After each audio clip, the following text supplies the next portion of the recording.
Alors, je suis inspiré tous les jours par mes parents d'abord. Un oncle qui s'appelle El Hadji Semeng a l'habitude de nous dire que dans une course, si vos parents ont réussi à vous faire la moitié de la course, si vous êtes bien, si vous êtes, sérieux dans tout ce que vous faites, vous pouvez avoir la chance de réussir en parcourant l'autre moitié. Donc les parents, en les regardant, tout ce qu'ils ont fait pour nous, aujourd'hui nous inspirent à aller de l'avant. Ensuite, il y a ma famille, ma femme, mes enfants, donc qui, à chaque fois que je me lève, je me dis je travaille pour eux. Mais il y a également la grande famille. Ce qui m'inspire également, la grande famille, c'est le Sénégal. Les générations futures. Ce qui m'inspire, c'est ces hommes de valeur d'antan, comme Cheikh al-Islam, je peux donner comme exemple, Baye Niass, qui, c'est toutes ces personnes, des valeurs, ces religieux, ces figures historiques, culturelles, ont réussi à faire quelque chose à bas âge. Donc, ce qui veut dire que nous aussi, à l'âge que nous sommes, nous devons pouvoir laisser quelque chose aux générations futures.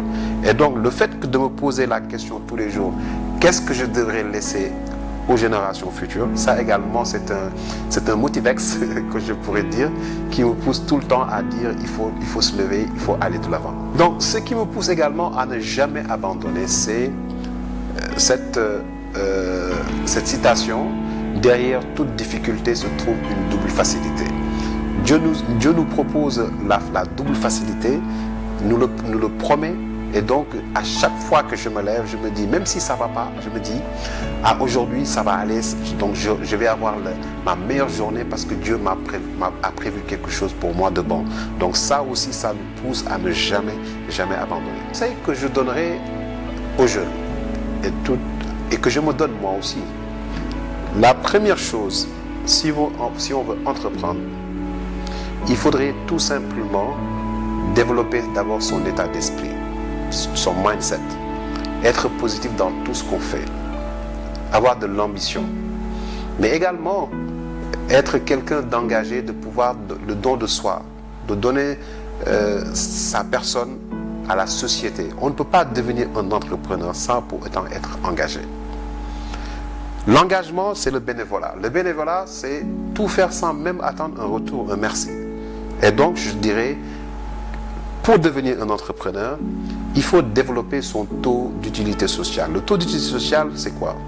C'est de se poser la question, qu'est-ce que j'ai fait d'utile pour ma société, pour autrui, de la journée, de la semaine, de l'année, ou bien au moins une seule fois dans ma vie.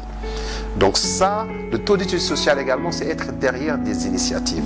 Et si on parvient maintenant à être derrière des initiatives, là, on pourra prétendre entreprendre, parce que l'entrepreneuriat, c'est des initiatives. Les initiatives également, si on veut entreprendre, il faut avoir des idées innovantes. Ne pas se contenter de la routine, de tout ce que tout le monde fait.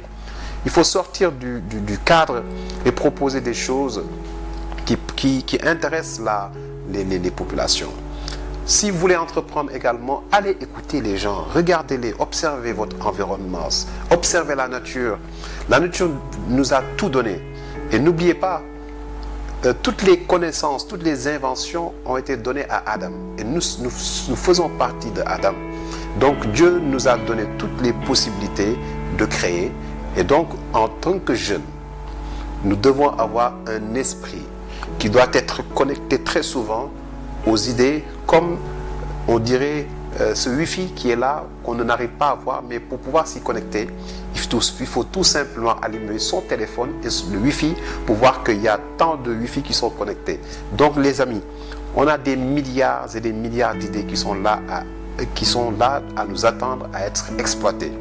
Donc exploitons-les, mais en les exploitant, allons tout simplement vers le concret. Le concret, c'est quoi?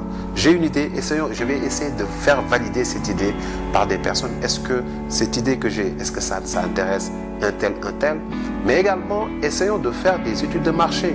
Pour ces études de marché, ayons l'habitude de le faire, même si on n'est pas spécialisé, d'apprendre à le faire nous-mêmes. Et même si on les confie à d'autres personnes, n'est-ce pas, de faire partie intégrante du dispositif parce que c'est notre business plan. Donc c'est ça que je vous donne comme conseil. Dernièrement aussi, sachez que on ne peut pas semer une graine aujourd'hui et la récolter hier. Donc ce qui veut dire qu'un jeune entrepreneur, il faut être patient. La patience, c'est ça le secret d'un entrepreneur. Et également le goût du partage, le goût de l'ouverture. Écoutez vos clients, écoutez ce qu'ils veulent, mais mettez-vous à leur service. Merci beaucoup.